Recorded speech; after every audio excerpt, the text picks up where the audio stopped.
Sa video ito, tuturuan ko kayo kung paano mag-check ng total public watch hours nyo at kung may copyright claim kayo.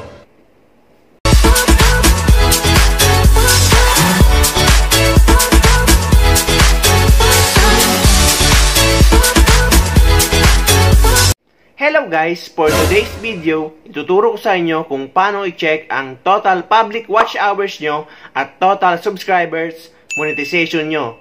At kung paano rin i-check kung may copyright claim kayo.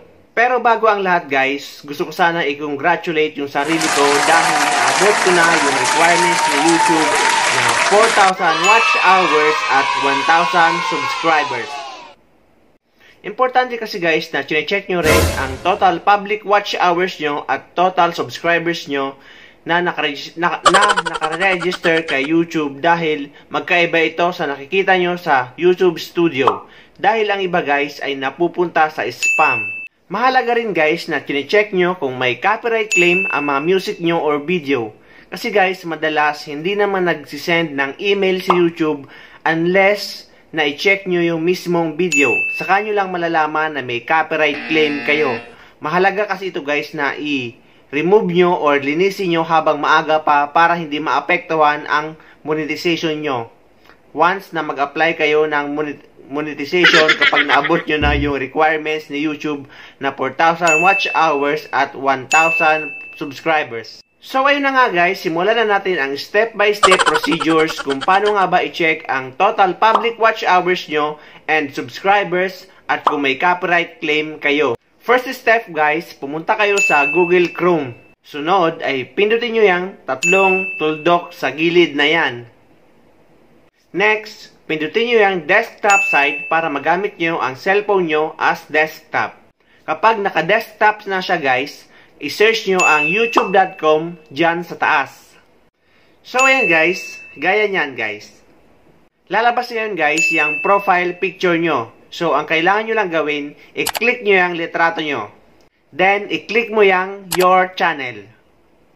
Minsan guys, pag pinindot nyo yung profile picture nyo ay walang lumalabas na ganyan.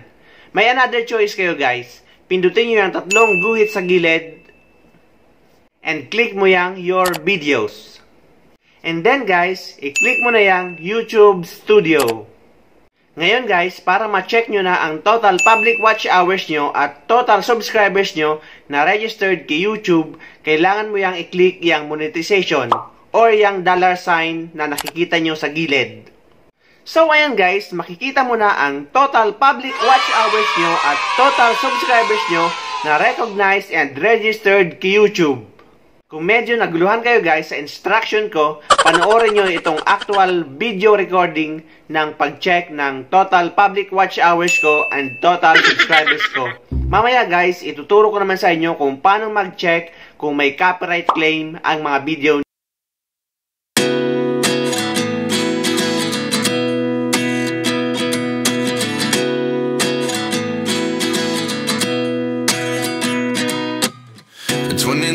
I find myself wondering what did happen to the last 10. I ran away with my life, fast forward, never turn back again. It's kind of funny that the more we pass time, the more we need to set the rewind. And 19 was the year I had to leave you, but now I'm seeing all the signs. Is this really happening? I can't believe it's true. I'm just as surprised as you. Is this really happening? I can't be too sure, but one day I'll be yours again.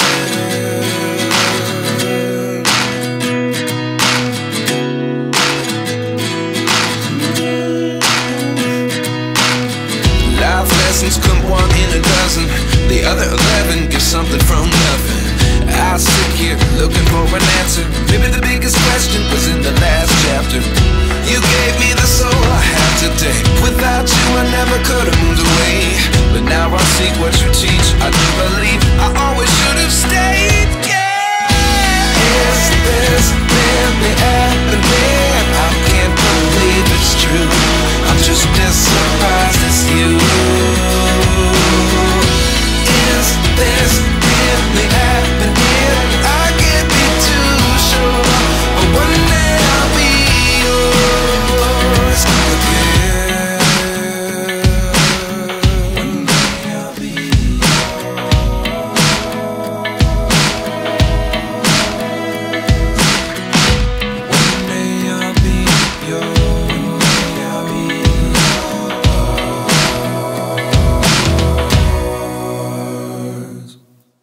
Life lessons come one in a dozen. The other 11 get something from nothing. Life lessons come one in a dozen. The other 11 get something from nothing. Life lessons come one in a dozen. The other 11 get something from nothing. Life changes just open the door. One thing's certain, I'll always be yours. Is this really happening? I can't believe it's true. I'm just as surprised as you.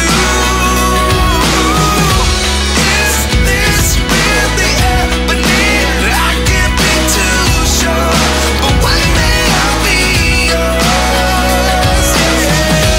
Is this really happening? I can't believe it's true. I'm just as surprised as you. So ayan guys, isang video na naman ang natapos natin. Ang mga advice ko lang guys sa mga new YouTuber o yung mga bagong gumagawa ng video ay wag na wag kayong susuko guys. Dahil sa pagdating ng panahon or sa matagal ng pag-YouTube ay dadami rin ang public watch hours nyo at mga subscribers nyo.